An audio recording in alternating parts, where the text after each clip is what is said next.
Ladies and gentlemen, welcome to another installation of Untold Boxing. I just want to read you some of this. Looking back, my first memory of boxing features me sitting on my old man's knee, watching Muhammad Ali fighting some other guy on an old black and white TV.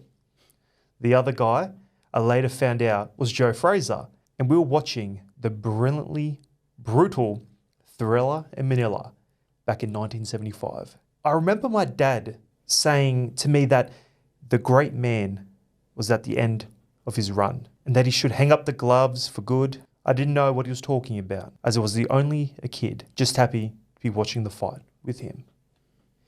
Now, that's from a book called The Greatest Ever Boxing Workouts, as we can see here. Now, the reason that I have this book is that when I was fighting and boxing and I was truly in the heart of training, I wanted to know how the professionals and the greats trained. I was always looking for information. I was always looking for everything that I could, but there was nothing really there. And at the time I thought, hey, grab a book and let's see how Floyd Mayweather would train, how Mike Tyson would train, who was my favorite at the time. Anyway, I didn't think much of it, and I got the book and I consumed it. Anyway, I happened to be at one of the fights. I met a fine man and he goes, hello, my name's Garry Todd and I'm an author. And it turns out I'd like to introduce our first guest, Garry Todd, the author of The Greatest Boxing Workouts. Sir, how are you feeling today? I'm very good. I'm quite happy to be here. Happy to be here. Man, I'll tell you what, when I saw you at the fights, when I saw you, George Kambosos, you said hello, and I'm like, oh, that's a very thick accent. Is he Irish? I'm joking. I go, it's a very thick Scottish accent. And he goes, hello, my name, Mr. Todd. No, he said, Garry, this, that. And he goes, I'm an author, I wrote some books. And then, I'm just sitting there, I'm thinking. And he's like, it's boxing workouts. And I'm like, and it's just in my mind, I'm like, oh my God, how do I know that? What's going on? And then I realized I have one of these. It's probably been sitting on my shelf for maybe 8 to 10 years. And you were the author. What a small world. I bought this from the book depository online, and I didn't even know that you were in Australia. You were here. You're in Sydney. You're like down the road. Yeah, I've been in Sydney for since 1987. 1987. Yeah, right. Where'd you come from exactly? I come from a town in Scotland called Dundee. Dundee, yeah. Yeah, it's an industrial town. Pretty rough. There's no postcards from Dundee, so it's pretty rough and ready place. Yeah, right. And why'd you come to Australia? For the sun, for the tans? No. I came to Australia. I was going down a wee bit of a wrong track when I was in Scotland. There wasn't any opportunities. I was a hard worker. Uh-huh. I always wanted to work, and you just couldn't get a job. I worked in the abattoir, and then I worked skinning deer. I had to skin 100 deer a day, and then I had to cut down, unload trucks sides of beef, and then process that on hooks, similar to the Rocky movies. And that was my life. But I was going down the wrong track. I was getting involved with illegal stuff. No drugs or violence. It was just me being stealing cars. Scoundrel sort of stuff. Illegal things. And I thought to myself, well, look, if I get caught with this, I'd give my mum a lot of heartache. She'd had enough heartache in her life. And I thought, well, I've got to give Australia a go. So that was there was a moment there I thought, well, I've just got to give it a go. I could always come back. But I knew that if I lived in Dundee, I would have got into trouble. Just with certain things that were happening. It was a violent place. It was very rough. A lot of unrest. Margaret Thatcher was in power, and she was causing absolute mayhem with the Scottish people, and you were just caught up in the middle. It was me and everybody else, really, and there was a lot of drugs. How old were you? I was 21 when I got to Australia. Yeah. So during this time in Dundee, turmoil, not much money going around, was boxing thriving at that time? Boxing was thriving. Yeah. So we had our Scottish world champion, Jim Watt. Jim Watt was and you had the soccer team, the national soccer team. They were doing pretty good, and they we were on our knees, and they kept us going. Jim Watt kept me going.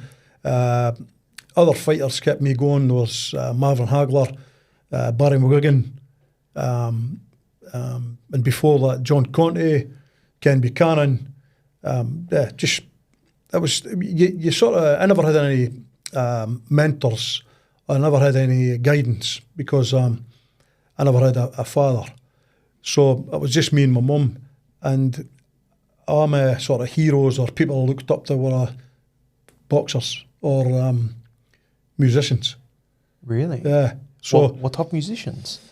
I liked rock music. So I used to follow bands like AC/DC, Rush, Led Zeppelin, Black Sabbath. So I like all that kind of music. Yeah. So that was the things. You see, I grasped onto. Big fan of those guys as well. Are you a big fan of them? All of them, yeah. Oh, I love. We can talk about that later. Love the music. The music. When I'm training, I've always had the music on. Like the music's a big. What's your favourite Black Sabbath song? Just while I've got you on it. Too many, but I like The Wizard. The Wizard. Unorthodox. Mine's actually Black Sabbath by Black Sabbath. I like Black Sabbath. Very evil song. Very, very good. Very good song. Timeless. Yeah. Timeless. Anyway, we're here to talk about boxing, not Black Sabbath. All right, so we've established where these types of environments where boxing thrives, where it's a situation where downtrodden people that don't have it, and they have to do stuff like boxing. That's where it truly explodes, really. And I guess like in maybe places like Australia where we have it very cushy compared to the rest of the world, that we may not generate people where necessarily do or die. Obviously, you've got your exceptions and stuff. I've always found that it's a poor man's sport. You know what I mean? And for the most part, like your Eubanks and Ben's Jr., or the juniors, their sons, it's surprising that they're actually for the most part, proper boxers because they're rich. They come from rich families, you know what I mean. So, I know I found that interesting.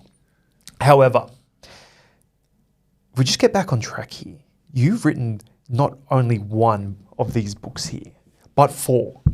All right, and we have a new one coming out very soon, which we'll talk about later. Make sure we don't forget. But for those who haven't seen this book here, it's basically got all the greats and all the other guys that necessarily aren't sort of spoken about or forgotten after their time's done. And you've gone through and tell me how it worked. Did you go to these guys' camps? Did you reach out and saying, hey, I'm writing a book? Just say when you're writing your first one, can I come and just ask you how you train? Like, how did you organise that? Do you have like a guy? No. So what happened, Guy, was I went across I go to the fights.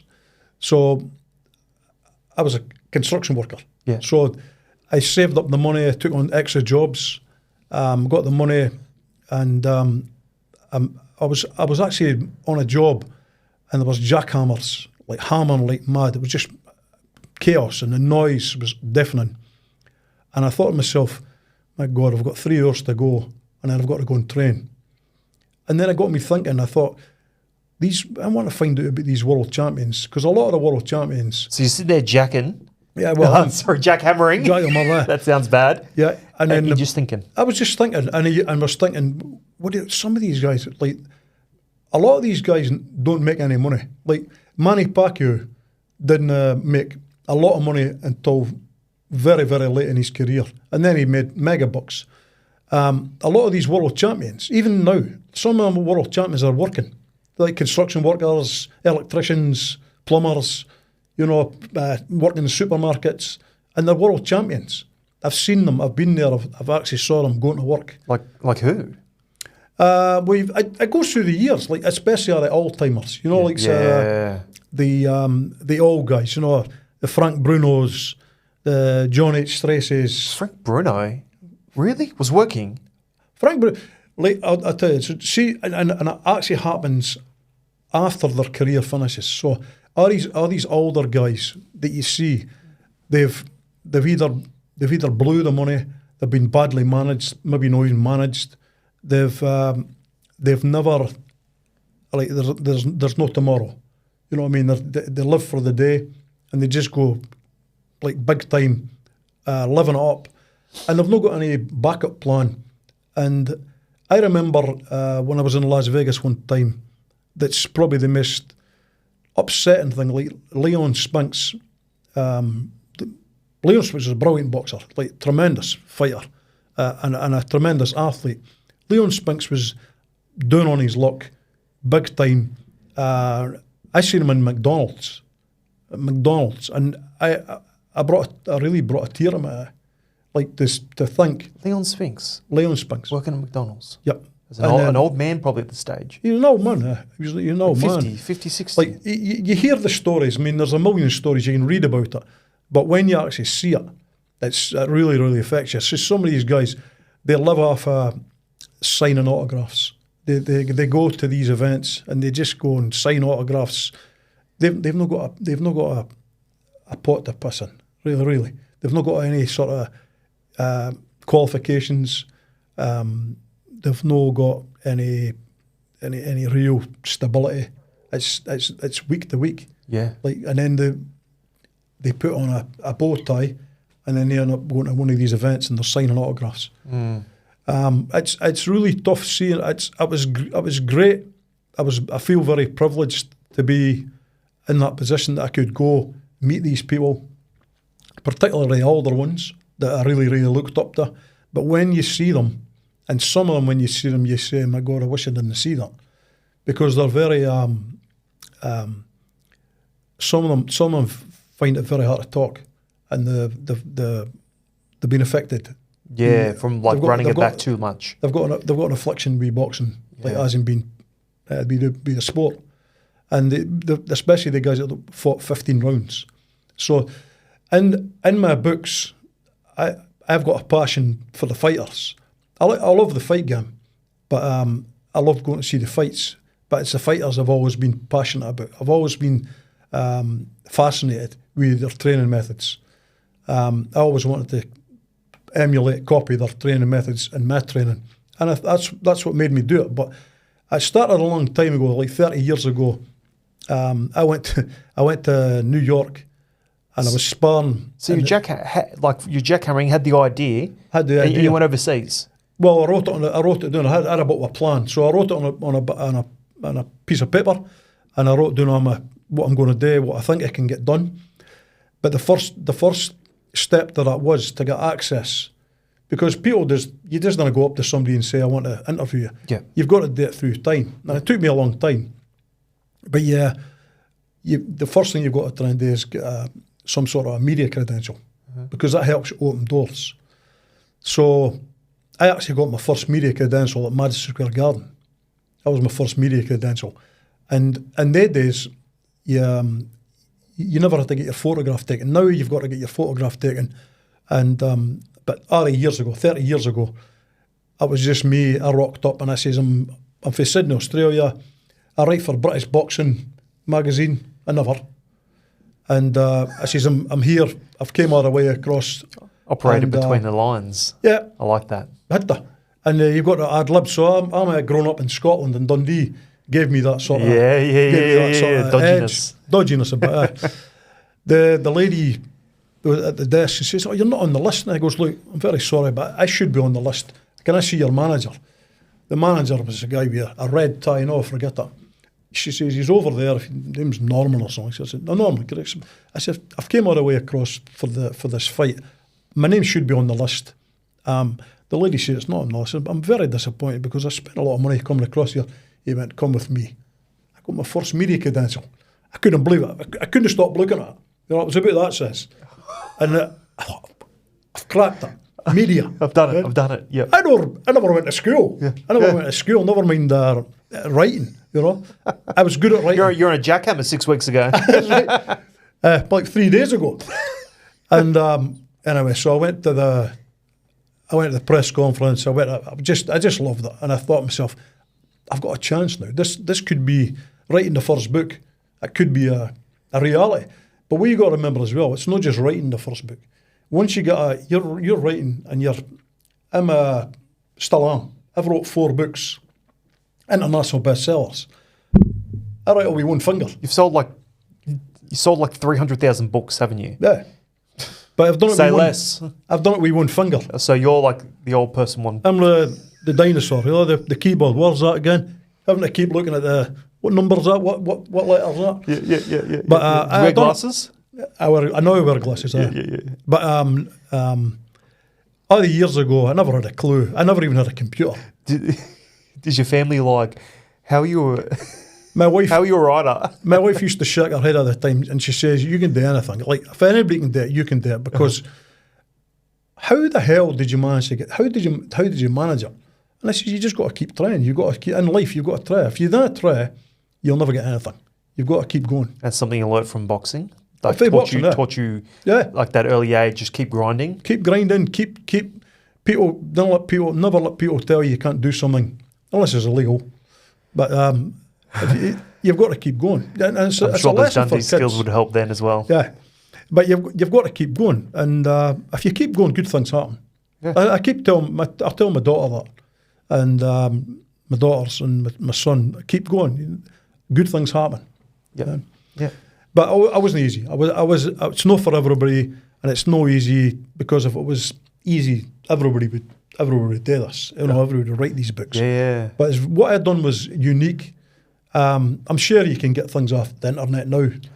So and so's workout, but definitely. Nah, but back when you were doing it, well, for example, like the reason that I got it is because I couldn't find that information, and I'm like, a book, and I'm like, that'd be so cool because I wanted to replicate a few of these. I'm like, how do I become the best possible boxer I can? And obviously, I didn't do the greatest job. But it's what I do want to ask you though, from this book. And I'm actually so happy that I have you here to actually inquire because I've always looked at it, I'm like, this is BS. Like as in, not the information, but I'm like, this how does he do this? So one thing I did notice on here just really quick is that a lot of people gave a lot of information. So we have sections here like, for example, we go to the Manny Pacquiao side of the house. He gave the really robust breakdown on what he does. Yeah, all right. I was there. Whilst you have Vitaly Klitschko here, he gives like his workout, like it seems so rudimentary in comparison. Is it they don't tell you a lot? Is it just what you can extract from these people? Oh, okay. So it's all these things. It's see when you walk up to somebody like, we'll mention Shane Mosley. I've met Shane Mosley 12 times. I have tried to get him for my book, my second book. I tried to get him for my second book probably 6 times. I interviewed him 6 times. And right before the end, he just walked off. He just walks off. And I'm getting at one of them, like, hello, where have you gone? Where are you going? He just walks off. And then I followed him, and I says, Shane, I says, I've met you a few times now. You know who I am. You can remember as a sort of, I says, and we got a good rapport. Yeah. And you know what he said to me? He says, I'm not comfortable giving you all my information. And I says, it's nothing personal. I says, it's just your workout. You gave me all the day-to-day, what you done in the day, what you ate, time you went to bed, what his hobbies were, but he wouldn't give me the workout. He was like that. It's one thing to know it, it's another thing to go execute it. That's the other X factor, right? There's a lot of red tape, like particularly now, we people that are surrounded with the boxers. They're there. I wouldn't say they're leeches, but some of them are. Some of them are just there, and you think they're some kind of important guy, but they're not really. But they've got a job to do. And that they think that's their job, is to keep you away, like who are you, what you want. Yeah, they've got their little crews, and they've got a guide, like a gatekeeper. To try and get past them, they've got to be on board with it. So Vitaly Klitschko was, I loved Vitaly Klitschko as a fighter. Did you go to Dusseldorf? No, I didn't go to Dusseldorf, no. This was in New York. But when I met him, I was telling him jokes, and he wouldn't laugh at any of my jokes. And I thought it was quite funny. Typish. But he's so serious. He's so regimental. And but he wanted to do the interview. And when I'm looking up him like that, and I says, can you just... Hello, Mr. Todd. I says, could you give me a couple of seconds? I says, and he goes, why? I says, I need to go and get a chair. And he goes, I stand. I goes, it's no for that, so I can be eye level with you. You know? And he never laughed. I thought it was quite funny. I wanted to stand It's on the good, chair. yeah. Like, at least give me a courtesy laugh, Vitaly. He couldn't get a laugh out of me. Yeah. Lomachenko was the same. I met Lomachenko, I don't know, Ukrainians. 15 times. Yeah. And I'm standing there, and you can't get a smile out of that guy. You can't. He's very, and his dad's worse. But she's trying to get information out of him. It's like you're asking him, and he's like that, looking. He's like that. He's looking. Suspicious. He's suspicious. That's Eastern Europeans though. They're very suspicious people. And he was like, and I'm saying, you know me, I've spoke to you that many times all over the world. Yeah. And I do not know. we're here. And he's just looking at me like that, and he's going, I don't want to tell you. Yeah. You know Okay. what? We spoke to what's his name? Amanda, was it? Klimas.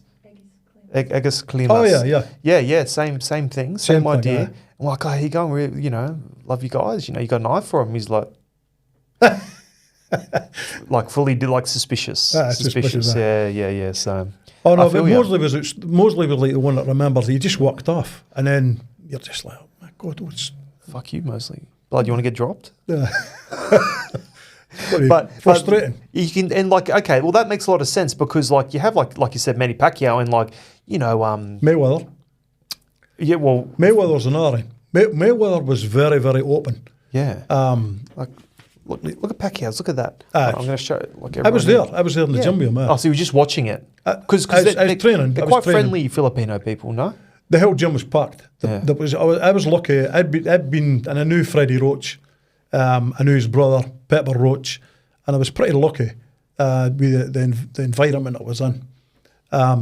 Obviously, it took quite a while. It took a few goes, a few times in the Los Angeles at the wild card. But eventually, you get their confidence, you get their trust. And yeah, it's all open. It's all open. But I was just there training. I was on the pads with Pepper Roach, Freddie Roach, and you know, I've been on the pads with Pepper Roach as well. Have you? Yeah. Aye. Yeah. Good guy. Yeah. Bit racist. I like Pepper Roach. I thought he was a funny guy. Like he Pepper. He didn't Big like, Pepper. He didn't like me because I had my tights on. I had my what were these skins? Oh, ballerina tights. I had my skins on, and he says I can't train you if you wear the tights. He says, we got women's tights on for. And I goes, it's not. It's the compression. It's like skins. Yeah. Skins. I said, yeah. And he wouldn't. He wasn't going to train me, and we end up training. Yeah. But good guy. I thought he was a good guy, but he says, I need to show you on my tattoos. He took the t-shirt. No, his tattoos. Yeah. He took the t-shirt off. His body's covered in tattoos, and he explained what every tattoo meant. And then after that, we were mates. Yeah, right. Okay, yeah, that's interesting because I went over there and like I was just cruising around in the wildcard upstairs because for those who don't know wildcard, you got upstairs for like Joe Blow, like, you know, me or somebody, then downstairs, which is for the champs only or something they call it. And I was just cruising up there and I'm like, you know, a bit of a, you know, we thought we were in LA, we love boxing, me and a friend of mine, Michael King, has been on the channel. And we're like, oh, let's go, you know, hit some pads. And this guy comes over to us, you know, leg braces and stuff. He's like, hey man, you want to do some pads? $20 a round. And I'm like, he goes, you know who I am? And I'm like, oh, sorry, don't. Pepper Roach. Oh, he's a good guy. I'm like, cool. I like them. Yeah, there's just like, you know, pads, you know. Okay, so this is what I wanted to bring up with you. Okay, like I said, Mike Tyson was my guy. A bit of a workout. Okay, I was like, all right, let's do this. Let's see if I can be a White Tyson. Yeah, 15 minutes, whatever. Shadow boxing, 3x3 minute rounds. There we go. I'll probably be tired already. Then this is on a sparring day, and then he's got you know, doing sparring, a bunch of rounds here. You know, would spar 12 to 15 rounds. Let his career drop that down. Anyways, and afterwards, the bloke would do sit-ups, crunches, leg raises, side to sides, 20 minutes in total. But he'd do 400 push-ups. 400 push-ups. That's all I'm doing. You saw him sit around and do like in lots of 10, lots of like 20. No, because you've got Danny Green here doing like 420s, explosive though, sort of thing, you know? But Danny, but Tyson, always changed up his workout because you got to remember when I got Tyson, I trained with Tyson about 6-7 times through the years. When I was training with, most of that time he always changed these trainers, which was very difficult. Mm-hmm. So I took one workout that I remembered vividly, and then I had another workout that I should have put in, but I never when he was sparring. So I actually watched him sparring, knocking out 7 heavyweights one after the other, like Skittles, just knocked boom, boom, boom. And they guys were brought off the back streets of Las Vegas. What year is this? Year was that again? Approximately. I was after he got out of prison. Okay, that era. Yeah. It was that era. So he was on the slide. He was on the slide, you know. A couple of years after he came out of prison, he was still good to go. But he wasn't. He was Lou Savarese, and you know, you had the Irish fella Kevin McBride, Danny Williams, that sort of thing. But he was still he's Tyson's. It depends on his psyche how he trains as well. Tyson could train as hard as the rest of them, but when it comes to the sparring, sometimes it depended what mood he was in, wasn't how, and sometimes he wasn't sure of himself. Now, how could Mike Tyson, a beast, how could he be no sure of himself? And he. So if he was feeling a bit down on himself, he'd go in and like not spar well. He'd not spar well. It was something he didn't want to spar, and then what they would do, depending on his people that was there, they'd go out and get just big guys, you know, big guys like you, bigger, and they'd offer them money. Maybe just guys that thought they were just get his confidence hard up. Men, you know, thought they were maybe in the hood. Yeah, get them off, go on, and I actually witnessed that. It still sends shivers up my spine when I think of it. So they just go rip someone from the street. Hey, brother, you want $1,000? No, less than that. It was less than that. Okay. And then he just bash him. And they're not even boxers. He just bash him. And it wasn't even, it was like 2-3 punches less. And he just opened up on them. They dropped. For his confidence. Confidence. That's wild. No one didn't mention anything about that. There's a few things that I was with Mike Tyson, but I couldn't have put in a book. I couldn't have put in a book. It was, some of them were like, I was just, I wouldn't say it's like X-rated, but there was a few things there, and I wouldn't want to hurt his career or his. You're not there. Whatever happens to be Tyson, you will probably read about Mike Tyson. You know, we whatever he does in the later stages in his life. Yeah. But I've been with Tyson when he's been giggling like a baby. Yeah. Like, you know, you get a baby or a kid giggling. Yeah, silly, yeah. I've seen him so serious, and I've seen him very, very scary. Like his eyes would glass over. He's and then the next time you see him, he's laughing. He's laughing and joking, and he's Mike Tyson is always different. Every time I've met him, nearly always different. Yeah. I was at MGM Grand a long time ago, and I remember when he was at his peak of his career, he was like, everybody wanted a piece of him, and I was a shame. I was sad. I was wanting a piece of him as well because I wanted him in my book, my first book, and I remember I was sitting. There was me. I was sitting here. Mike Tyson was there, and Mike Tyson's friend. He was a white guy. I don't know who he was. That was his confidant or his manager at the time. Yeah. I was sitting next to him, and I was just saying a chat with him, and there was about 6. There was like an auditorium, like a movie theatre, and there was going to be a press conference.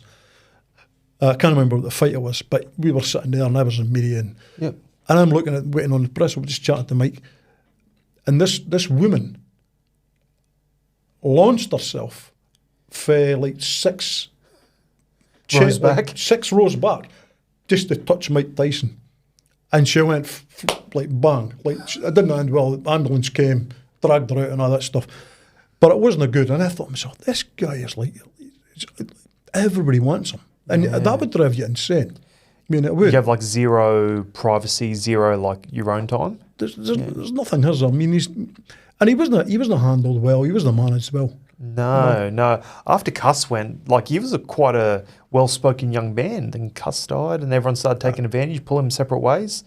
They say whatever age you get really famous at is the age that you stop maturing, if you know what I mean. They often say that, unless you disappear from the limelight. Like, what's her name? Lindsay Lohan. She got young famous very young, and she, drugs and everything down the road. Mike Tyson was kind of famous at like 17, 18, 19, not handled well. And obviously like a bit of a rough upbringing, things like that. I just found that very interesting. That is interesting, but it's a lot typical, isn't it? It's typical for a lot of these guys that you see. Some of them can't handle it, and Tyson couldn't handle it. I mean, very hard to handle, isn't it? Everybody throwing themselves at you and people wanting a bit of you, everything, your money, your time. It's bloody hard. Yeah. I think it'd be a hard situation. That'd be horrible. Well, with that said, you've done 4 books worth of, and 40, 50 years worth of experience and seeing these guys and seeing how they train and getting into it. What do you think the biggest factor is? What do you think the biggest X factor is, and how they train? What makes a good boxer into a great boxer? What's the difference between the two in how they train? How they train? Well, see, you've got to think about the old boxers, the older. I keep going back to the older guys. I mean, they were fighting 15 rounds. So when you're fighting 15 rounds, you'll see in my latest book, a lot of these guys are legends, like legendary fighters. They trained, and they trained hard, but a lot of them weren't sparring a lot. So back in the day, weren't sparring as much? Well, it depended. It depended on the fighter, and it depended on who was managing them at the time. Some of the managers should have got a lot to answer for. That's all I can say. I wouldn't have mentioned any names, but there's a lot of these managers or these fighters that they've got a lot to answer for because they never gave their boxer an easy fight. No, you know the old thing, there's never an easy fight. But there's easier fights. You can give them a wee bit of a sort of, I'm not going to throw them in with an animal, but some of the boxers in my new book, they were thrown with animals, animal after animal after animal after animal. Not every fight can be a world title fight. No, every fight could be like a bruise and counter. Like you kind of brawl. You've only got so many of those in you. Yeah, you've only got, and in those days, 15 rounds as well. But the biggest thing that I've seen about it's got to be what's inside you. It's you can train. I mean, you've trained hard. I've trained hard. All that stuff.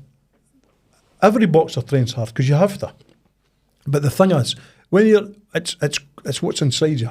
It's what's in your mind and how you handle everything else that goes with it. Especially nowadays with the social media. I mean, look at us Crawford. right now. Look at Crawford. And for reference, me and this fine gentleman were at Crawford having a conversation here at Bondi Boxing Club in Sydney. We were there. We were there. But look at this fight coming up. It's a mega fight, Alvarez and Crawford. Now, they're on a press tour just now. I think it finishes tomorrow in Vegas. That's got to be unsettling. Like that, how can you? But they ought to do it because they're made to do it.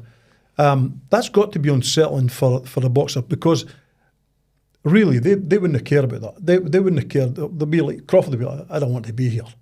He's like, I don't want to be here. I just want to get into training camp. I want to, whatever he's training, and it's the same with Alvarez. But I always remember going back to the 80s. Marvin Hagler, my hero, the biggest hero. I'm lucky to get him for the book. Hagler, Hearns. Everybody goes on about Hagler Hearns, and people watched it and downloaded it, and YouTube and all that stuff. Yeah. Unbelievable. But the build up to that fight was unbelievable. Like the build up was like you kind of. I'm lost for words actually. I spoke to Jackie Callan for my new book, and Tommy Hearns. Like I love Tommy Hearns. Tommy Hearns was very uneducated guy. couldn't have put a sentence together. Just because he come from the hood. All he wanted to do was box and knock people out. That's all he wanted.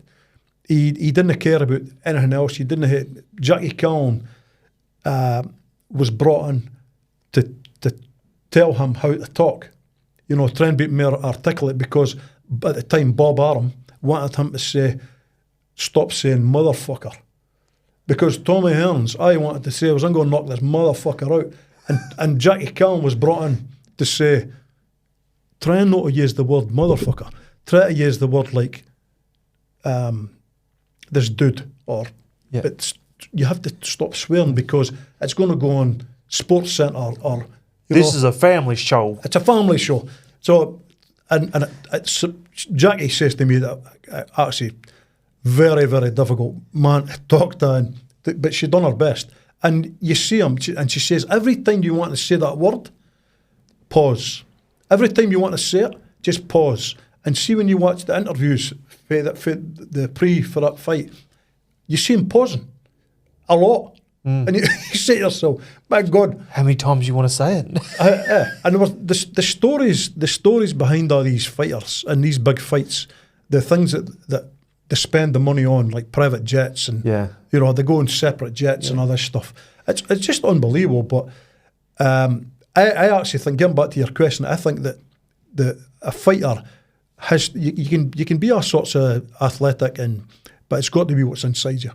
That's the key factor, you know. Okay, so it's at one stage everyone's kind of like the same level of fitness, can hit the same, can do whatever that is, but it's what's internal, how you handle the lights, how you handle your endurance, like mental endurance, mental resilience. Is that what you're saying is the X factor? That's the X factor, and you've got to have good people. With all 40 years, that's the same consistent thing you've seen every time. And you've got to have good people. You've got to have good people it's in your corner. They don't take from you. They don't take from you. Because what happens is, when you're fighting, you're the guy that's doing the fighting, you're the guy that's taking the punches. When you've got people around you and you know, or you think that they're not really in it for you, it starts playing with your mind. Yeah. Like we'll say Usyk. We'll go back to Usyk, one of my favourites. Usyk's got good people around him. Triple G, another one of my favourites up there as well. He had good people around him. He had the best people around him, because they were on his corner. They were all looking after him, his interests. Very, very strict on the way this, and didn't trust anybody. Costa Tszyu had a lot of good people around him at the beginning as well. Maybe not so much at the end, but at the beginning, he was very, very guarded. And all he had to do was turn up every day at the gym and train and spar. That's all he had to do. He never had he didn't get involved in any of that stuff. He had people doing it for him, you know. And like, I seen him in the gym. I seen it. Yeah, you've seen years. it. Yeah, you were telling me stories about when he fought Ricky Hatton. Yeah, you were over there training with Hatton. I was training with Hatton. I trained with Costa Tszyu when I come back. Exactly. Well. Like, this guy's the real deal. He's a beast. He's a beast, Costa. And Costa Tszyu, his exact words were, he's nothing. Nothing. And I went, ooh. This is nothing to me. That's nothing to me. Yeah, that's a bit more German, sorry. But he's going to be a real handful for you. All right. Who do you think was the hardest trainer, or the most hardcore, like, had the most hardcore sessions? Floyd Mayweather. Well, I've heard that from a few people. We had a guy called Farid Samad that came through. He was actually he's an American trainer, very good striking coach. He was actually on the B team for the Olympics with Floyd Mayweather, trained with Floyd, Zab Judah, all these guys. We had him on the show. Very, very cool guy, very interesting. And he said that the most talented fighter that I've ever known was Zab Judah. However, the hardest worker was Floyd Mayweather. I've just heard it every time. Floyd Mayweather, his training was, when I trained, I actually tried to train like him. I watched him and I studied him. And when I was there, I was just like, wow. And the thing about Floyd Mayweather is he trains so hard and intensely, but he's just totally focused. Like, there's no distractions. He's got a lot of distractions in the room, but he doesn't get affected by it. he just takes it like a grain of salt. But the other funny thing is, that, I'm not sure if you've heard this before, but Floyd Mayweather has got a jacuzzi, a big jacuzzi in the back of the gym. And there was normally 2 women waiting for him in that jacuzzi after every training session. And yeah. That's how I used to train as well. But when you see that, like he lives like a king, but I'll tell you, he worked hard for it. Yeah. They say that, and I've interviewed Muhammad Ali, but I've never seen him train because of the age difference. But they said that Muhammad Ali trained and sparred very, very hard. But for me, it was Floyd Mayweather. Yeah, Floyd Mayweather. The hundreds of champions that I've trained with, been in the gym with. More than Tyson. More than Tyson. More than Klitschko, because Klitschko is known for his work ethic as well. Like he's a unit. Mayweather's what I've seen are the over 100 world champions in the gym. Yeah, have Floyd Mayweather. Yeah. What about like if we're going to Triple G trains very hard. Yeah, Triple G. I love Triple G's a beast. Guy. He's a beast. I remember I jumped on Triple G before anyone else. Like I liked Triple G before it was cool, and a lot of my friends, I was watching like on Ozstar, which is like our version of cable, Australia's version of cable. And I was like, I saw a guy, I'm like, who is this dude? Kazakhstan, even box there? Well, I followed him in the amateurs as well. You were before. Yeah. So we've got an eye, me and you like the same, we know what's going on. Well, must be the Scottish thing. McKinnon's a good strong Scottish name, eh? Well, I remember, this is another thing. So I worked, I say worked, it wasn't a worked, because I didn't get paid. Yeah. But I helped Anthony Mundine for quite some years in his corner and things like that in the gym. But I got a phone call. I was at work one day, and I got a phone call. It was years ago. It was after Sven Otke, but no long after Sven Otke. It was, I think it was when Mundine won the world title. Manny Sayaka. Mm-hmm. It was around about that time. I think it was before Kessler.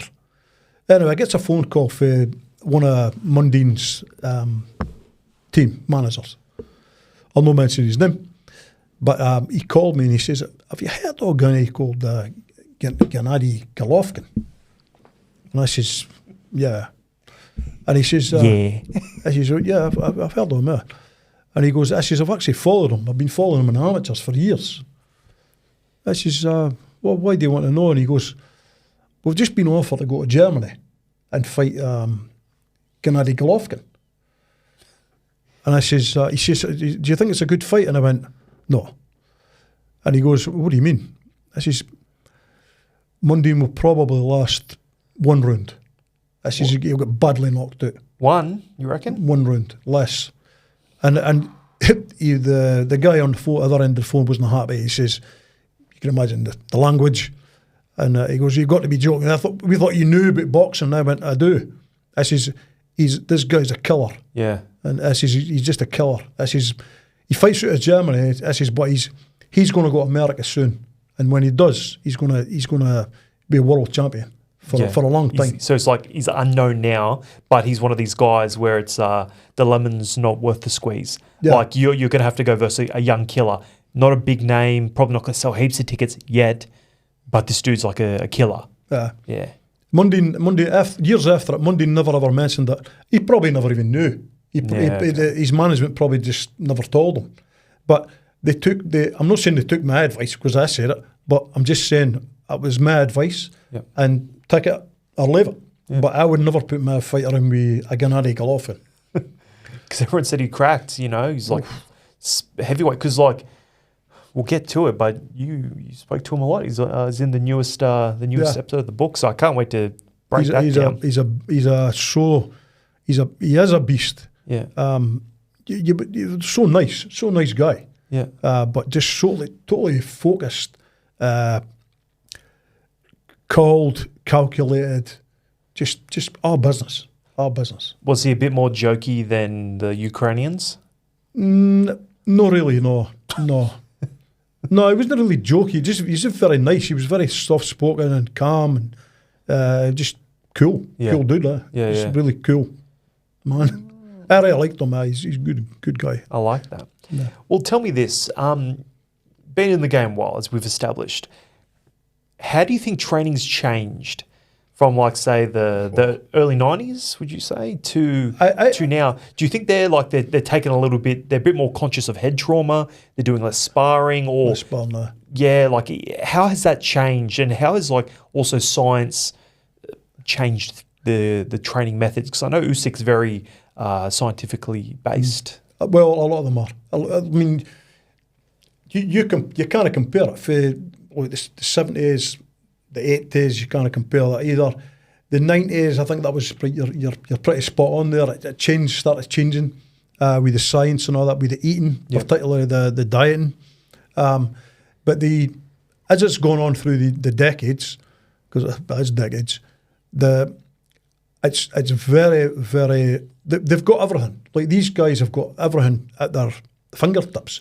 The top guys. The top guys have got everything. Like, it's in the new book, but when I went across to Tuscaloosa in Alabama for Deontay Wilder's training camp for Tyson Fury, I couldn't believe how much training that guy does. I have never ever seen.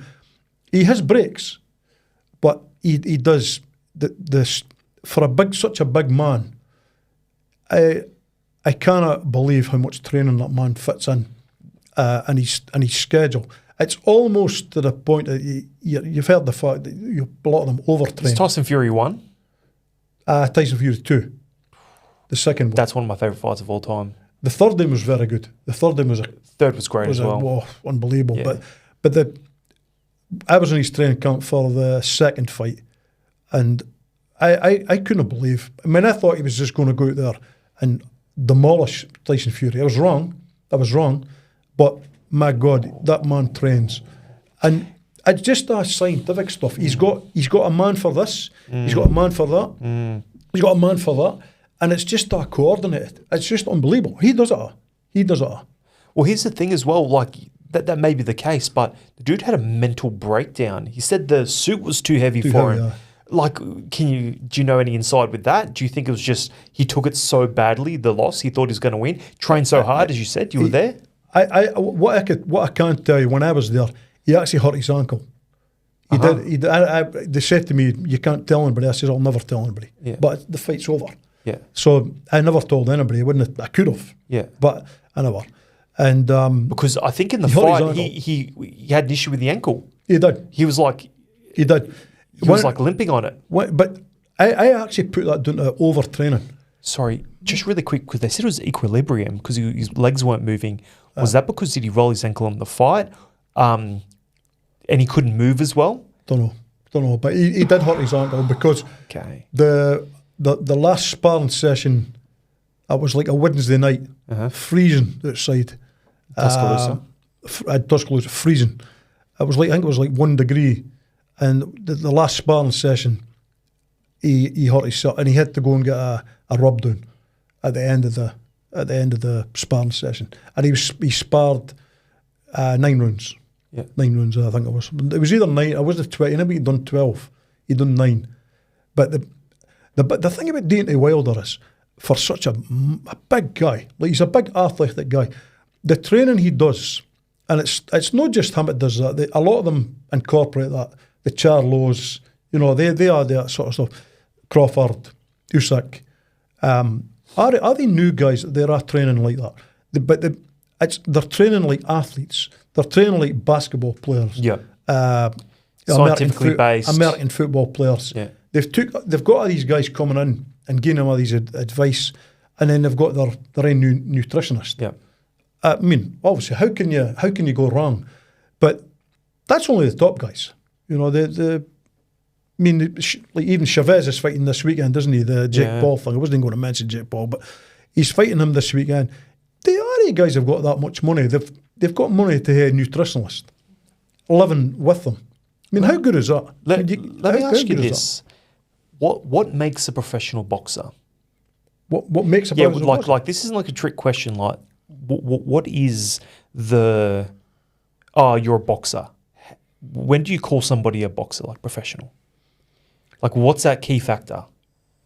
Well, I'll go back to what I said before. The key factor is what's inside. It's got to be what's inside you. So it's not the license. Here's your license to be a professional boxer. Nah. It's just you're a fighter. There's a lot of fighters. I would never mention names because you've got to give them respect and everything. That's their choice. But there's a lot of boxers in the boxing game that shouldn't be boxing. Yeah. There's a lot of guys that, I mean, you can see them. There's a guy in England that had 114 fights or something, and he lost every one of them. I mean, how does that work? How does he get his license renewed? That's true. There was a guy in boxer. Australia. No, he's a boxer. Yeah. He's a fighter because he's kept going. Yeah. He's kept going, and he's never took no. Yeah. You know. But what I'm saying is sometimes you've got to save them for themselves. Yeah, for sure. There was a guy years ago. I actually can't remember his name, but he was an Aussie guy.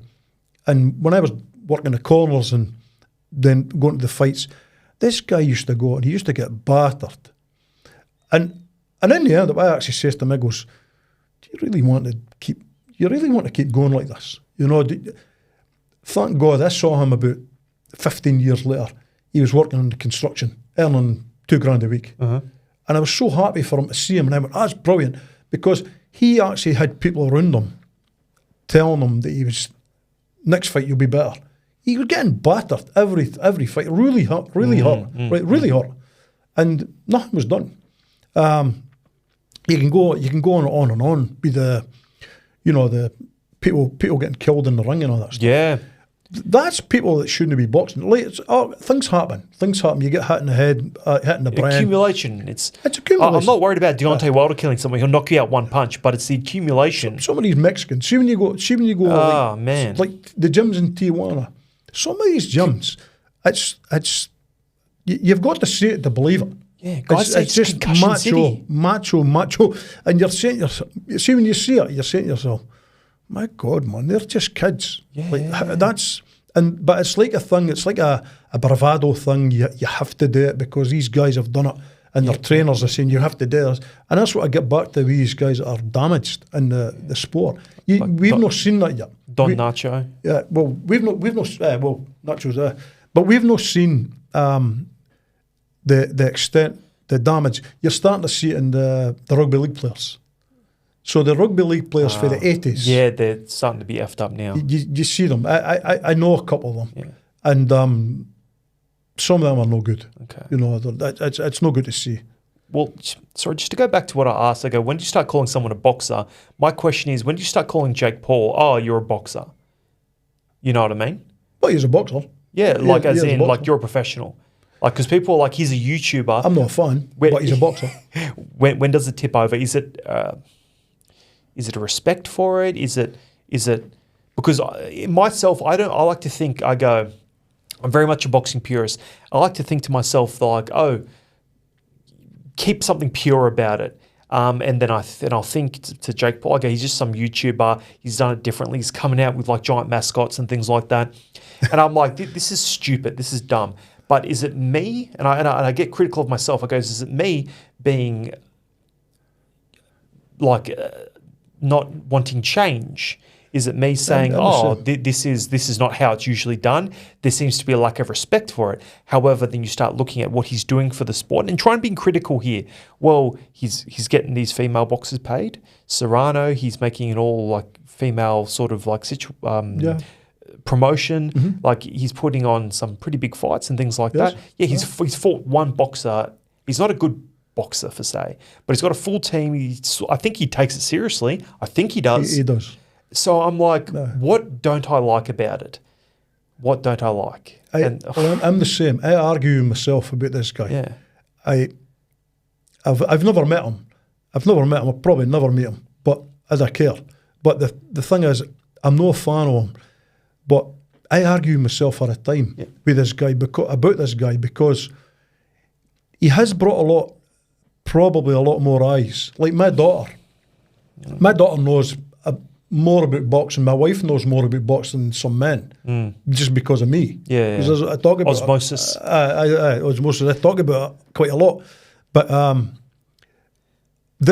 my daughter, she says, when he had his first fights, he says, I remember him off the Disney Channel, and I remember he'd done something with his brother or something in Japan or something with some graves or something, and I went, my God, my daughter even knows about him. And then that was like, it'll just be like a fight. It'd just be, at the time it was like celebrity. Yeah, one or two and he's done. One or two and he's done. But this guy, he's the thing I don't like about it, it's just a money-making machine for everybody involved. Even De La Hoya. De La Hoya's a legend. And De La Hoya is now on the bandwagon. It's a money thing. Follow the money. Follow the the WBC money. are on the bandwagon. Yeah. I'm not sure if I think it is the WBC. He's going to get a ranking. If he beats Chavez, and he should beat He gets Chavez, a shot at somebody. He gets a top 10 ranking. How could that guy get a top 10 ranking? Especially Chavez Jr. It's Chavez Jr. has been shot to pieces for years. Like, I've got good memories with Chavez Jr. and I've also got some pretty bad memories. I remember the bad memory I had with him sitting next to him while he was trying to make weight. That was For who? What fight? I can't even remember the fight now. It wasn't the Canelo. That wasn't the Martinez. I was a fight. I wasn't really hungry, but he was trying to make. He was on an undercard. Yeah. And he was trying to make weight. I wasn't good to watch. I was pretty sad watching him trying to make weight. Scary. Because he's quite big for... Yeah, big guy. He is a big guy. Yeah, super middle? Yeah, big guy. He was middle, super middle. And now he's, I think this is light heavyweight, this one, is it? Possibly. But anyway, he is a big guy. And trying to get him in to make weight was really tough. And he wasn't that disciplined. I heard he wasn't. No, he wasn't that disciplined. But that wasn't good. And then other times, well, you remember the Martinez fight. It was good. It was good. It was a good fight. Wasn't the game plan, you don't have the fitness for this, try and knock him out in the last round? Yeah. He almost did it as well. You've got him in this book as well, Martinez. I saw. I always liked him. He's so brave. Yeah. Like so tough, so brave. So I'm really happy I got him. It was a big thrill. How'd you get him? Did you roll into Argentina? No, didn't go to Argentina. That's a bit far for me. But no, I got him in New Jersey. Yeah. So, but I was lucky. I was actually meant to meet Chuck Wepner. Oh, I really wanted Chuck Wepner, and I was meant to meet Chuck Wepner, and certain things happened, and I got Martinez. So it was good because I really liked Martinez, but I was sick about not getting. Because he did the whole bike riding thing. It was a bit different, wasn't it? He does the soccer thing, but just his story. Like, it was his story. Like, he was in construction, and then he loved the soccer, then the bike riding. But he does a lot for charity, and he's a good guy. He's a good guy, but he's so brave. So brave. I remember when he fought Cotto, and I love Cotto. I love Cotto. He was gone. I mean, he had the braces on. That was sad. Yeah. That was sad. But he's in here as well. Cotto, if you do want to watch. Cotto's in there. Cotto's my favourite. He's got the same birthday as me, so I love Miguel Cotto. Built the same. I remember him for the Olympics here. Yeah? 2000. Cotto, but he was some fighter. Cotto, he's incredible. He's what a great guy. And the Puerto Ricans, like, there's loads you can choose for, but I loved Felix Trinidad. Oh, really? I love Felix Trinidad. I love Felix Trinidad. I love Cotto, but I couldn't get Trinidad for the book. I could have if I waited another 6 months. Yep. And I didn't want to wait another 6 months. Yeah, I need to get it out. Publishers are saying TikTok. They wanted it done. So, and I thought, but I really wanted Felix Trinidad for the book. Yeah. But as I said, I had to wait another 6 months. Yeah. Get the money, go across there. Yeah, do what you need to do. Yeah. Go to Puerto Rico, and I thought. Yeah. And you're saying to me the book game doesn't pay as well as everyone thinks. No. It's very hard to get. You're saying to me you get $100,000 every quarter, wasn't it? I think that was it. Any money I do get, the wife's got it spent before I get it. That's all I can say. Yeah. But I never done it for money. I never done it for You do it for the passion. And I can tell you've got the passion. You've got so many stories. We could sit here for another so long and get all the stories. A lot of stories. But one thing I do want to talk about, you were just saying earlier that you didn't go to school. You straight away to the abattoir, skinning deer, going hard. You're like, listen, I'm getting into a bit of trouble here. I need to go elsewhere. Go away. You're on the jackhammer. You start writing books out of the blue. You start writing. Yeah. All right, and you're like, yeah, and like these books are like, like it's 1 + 1 = 2. You go speak to these people. You're a passion. You've got your background knowledge. You're going to write their story up, then write how their training routine's done, and it's like cool, and that's fantastic. And you've hit a niche there where not many people have done it. But some time in your career, you decided being like, hey, I'm going to throw a little spatter in the works here, and you also authored Andy's Boy. Yeah. Well, when my mum died, because we were immigrants here in Australia, my kids never knew my mum, and my wife never really knew mum because we were over here. So I wrote a kind of short story, and I called it a boy from Dundee, and I went on a radio show. I was asked to go on a radio show. And then after the radio show, I got a lot of feedback, emails, and like, you should tell your story. You should write this. It's an unbelievable story. And I thought people want to hear my story. I mean, I was just really for my mum to be remembered. That's all it was. And so, me being me, there's a boxer called Garry Todd. Lives in Hollywood. He's in a few films. Does sort of like maybe B-grade movies, but he makes a few bob. But Garry Todd was a pretty good boxer, a big punching boxer. Fought Chris Eubank, got bit for Chris Eubank, and then he decided to move to LA. But anyway, I spoke to Garry Todd. Garry Todd loved the story, and he asked me to write the screenplay so that he can send it out to Hollywood. I mean, I thought he was bullshitting. Me. It's like, how do I write a screenplay? How the hell do I write a screenplay? Yeah. How'd you go about that? Like, you're writing boxing books, This is Annie's Boy is like a love story between a wee boy and his mum, and everything else that goes in between it, the violence, all that stuff that's in Annie's Boy. It's pretty violent, but it's an emotional book, and it's about a love between a boy and his mum. But Garry Todd said to me, he says, you've got to write the screenplay. Only you can write it. Yeah. So I done it. And for the life of me, I have no idea how I managed to write a screenplay. I sent the screenplay off. He loved it. And it's in Hollywood at the minute. Yeah, right. So that was that. Then my wife said to me, she read the screenplay and she says, how the hell did you manage to write a screenplay? And I went, I've no idea. And she says, you have to write the book. You've got to write, because she never knew the story. Yeah. Is your mum's name Annie? Annie. Yeah. Mum's Annie. And she never knew the story, my wife. And we've been together nearly 30 years. And I says, the book, I says, oh my God, I'm not sure if I can do it. It's been really taxing, really hard on the, like, emotional. Emotional, yeah. You got to go back in time and all that time and everything that happened. And so I done it. I locked myself away and after work, and I wrote Annie's Boy in my wee room, and with my dog, and just me and the dog. And my wife used to sort of knock on the door, and she'd say, "You've no ate nothing," and I'd say, "I'm fine. I'm in the midst of a pub. I'm in the middle of a pub, and there's glasses going, and there's somebody getting stabbed. So I don't want nothing to eat just now. I'm in the mind space." And she'd done the same thing. It was funny. Like a flow state. You've got to go there. Yep. You've got to go there in your mind. Yep. You know, the mind's an amazing thing, and you've got to go there in your mind. It's the same when I wrote this book. This my latest book it's a story, not just a biography. It's my biography on them. So it's not like a normal.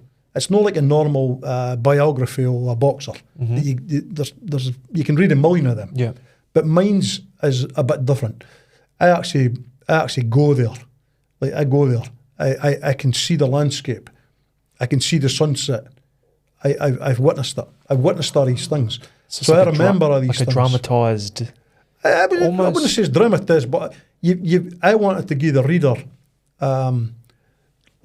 I wanted them to realise that what it's like for Medina, Manuel Medina, where he grew up, going through the cactus, all that stuff. So my wife would say to me again, I'm writing this book, and she'd chat on the door and she'd go, Gary, can I get you a cup of tea, or do you want a drink? And I'd say, no, I'm in the middle of Mexico. Yeah. And my wife she says, you're in the middle of Mexico. And I'm going, I'm in the middle of Mexico, or I'm in Uzbekistan. Yeah. And she's going, you're in Uzbekistan. You're in Marubra. And I'm going, I'm in Uzbekistan. That's where I've got to be in my mind. Yeah. And she just shakes her head. She just goes, okay, you're in Uzbekistan. You're right. So you finally turned to that eccentric writer now. That's what I've done.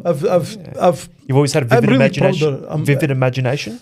I've had a good imagination. Yeah. And this book here, I'm really proud of it, the writing side of things, because, as I said, I didn't go to school. I was really proud of Annie's Boy, but Annie's Boy was a thing for me and my mum. You know what I mean? That was an emotional. So it was a private thing between you, but it somehow became a really good seller. Like, people connected with that story. People connected with it, and that's a special thing to do, man. Tell me, how does that? Are people like, you're the boxing guy and now you're writing these really special stories for people. Like, does anyone at work, do they know, or is it something that you kind of keep a secret? I don't keep it a secret, but I don't tell people. I got business cards made up and I've gave them all out, but I don't really. Oh, I know. I don't really sort of. I'll block the number. I've got one already. But I don't really. No, to be honest, I don't, because. I actually was in the steam room. I was in the steam room the other day, and I was sitting next to this guy, and we're just chatting in the steam room. And he goes, "What do you do?" And I went, "Well, we do boxing and that, and I've wrote 4 books." He doesn't believe you. I mean, he's looking at you and he's going, "Numbskull. He's not write any books. He couldn't spell his name." and I'm going, "I do." I says, "I've actually wrote 4 books." I says, "International bestsellers, by the way." They don't believe you. You know what? I reckon it's so much better to be like, hey, listen, surprise them. Be like, oh yeah, like just a low key guy, normal guy, humble guy. Man's got bestsellers, and be like, oh yeah, I've read a few bestsellers, and they're like, come on, and like be that sort of like a surprise, be unpredictable in a sense, I think that's even cooler. Where they underestimating you, I guess that's what I'm trying to say. It can be a bit frustrating, because you're talking to somebody that you know that they don't believe you. Yeah. Like you'll say, I used to be in the gym with Costa Azul, I've been in the gym with Mike Tyson. They just look at you and they go, okay, not bro, a chance. Yeah. On you go. See you, mate. And then they walk at the steam room there. Yeah. You're like, oh, but it's true.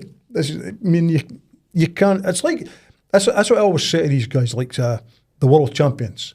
So we'll say George Kambosos. I think that guy's done brilliant. I think he's done fantastic. Yeah. And what he's done, no one can ever take that film. Like, no one. That's correct. And it's he's never ducked and dodged either. Never ducked anybody, and he done it his way. That's how he's in the book, because I wanted him in the book because he's got such a great story, and he's a good guy, and he's done it his way. He didn't need the media, News Corp, the promotional people. He never got any media coverage. No, I mean, I was really dirty on that. He never got any media coverage, and he was going across to the US to fight for a world title, and he never got anything. It's sickening. It's Australian boxing, though. Yeah. If your name's not Zoo or you don't fight for no limits, like it's what do you got? Nothing. It's sickening. It's sickening, and it's no good for the sport. No, it's no good for the sport. It's very small-minded. It's that, it's a monopoly of sorts. It is. And like even guys like Tasman Fighters, Jai Pattaya, and like pretty much the best boxers in Australia on Tasman Fighters that haven't gone overseas, they don't get the love that they should get. No. Which is a bit wild to me, and I'm like, oh, that's crazy. Yeah, I agree with you. I agree with you 100%. So that's fantastic. So we've got another book. This is number 4, is that correct? That's number 4, yeah. So we've got the greatest ever boxing champions here. I'm going to grab this, and I don't want to. Here we go. When is this one coming out? We've got Tim Zhu on here. We've got Jaya Pataya, who we've spoken about a few times. Sakio Bika, who I've actually been in the ring with, bash me. Then we Sergio Martinez. We got some serious hitters here. Yeah. When do we expect this one to be out? Should be out in September. My publishers tell me September. So that's great. Hopefully it's maybe Father's Day. Maybe. But there you go. For all your fathers there, we can grab a fantastic bit of insight into all these guys, and especially written in such a unique way like you like to as well. Yeah, it's a lot of passion in it, and I write from the heart. Yep. You know, and hopefully that's good for the fans, because that's what it's about. This is no about, none of my books have been about money. No. Made a few bob, but it's no about money. It's no about money. It's doing something that people say you can never get it done. Yeah. That's what I want. A construction worker, guy that never went to school, telling you you've no chance. And you take them and you look them in the eye and go, yeah, brother, how about this? I'm a bestseller. Huh?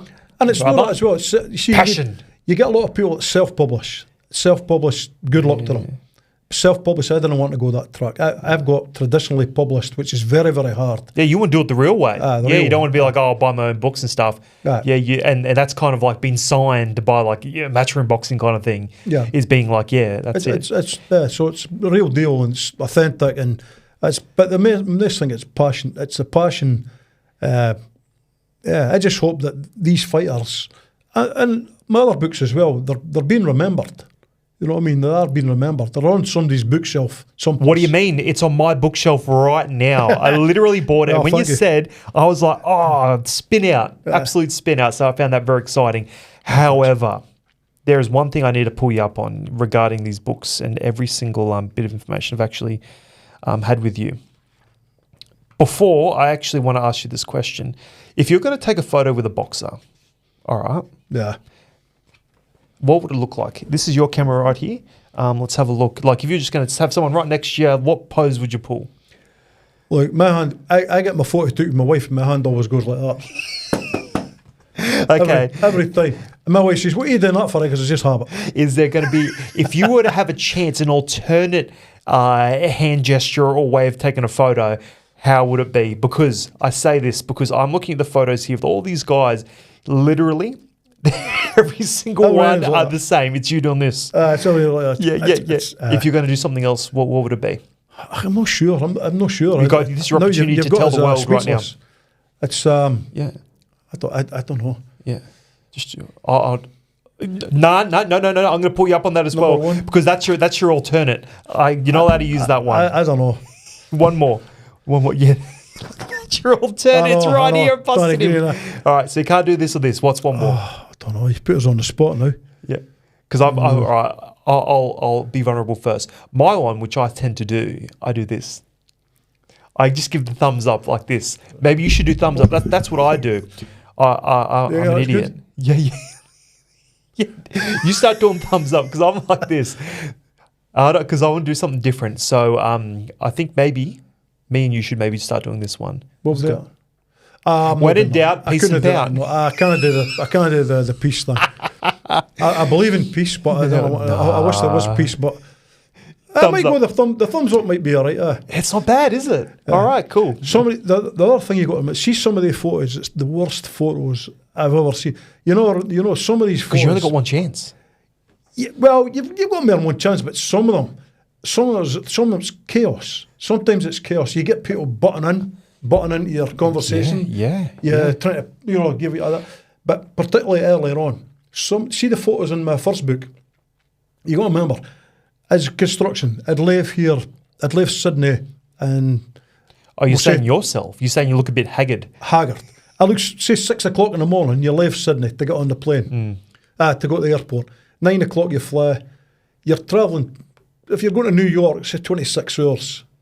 Vegas is 21. Time you get there. I get off the plane. I go and meet Mike Tyson in the Hilton Hotel. Yeah. That's the way it used to be. You're just rolling straight in. I'm getting off, dumping my quick shower, taxi, Hilton Hotel, meet Mike Tyson. Yeah. I look like a bag of shit.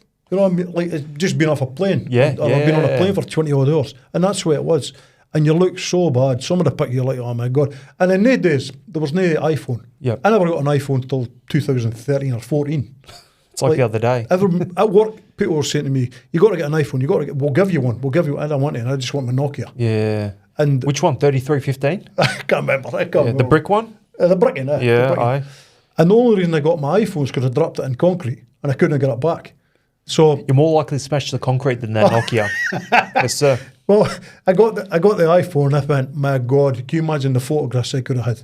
Oh, 100%. I was so peed off because I had photographs of Muhammad Ali, like the grainy, terrible, like shite photos, and you're like, oh, you know.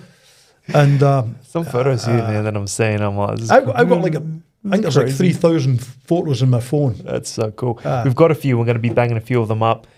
Just to make note of this, we're going to put them right here, I reckon. Let's get down. Yeah, we've got a few.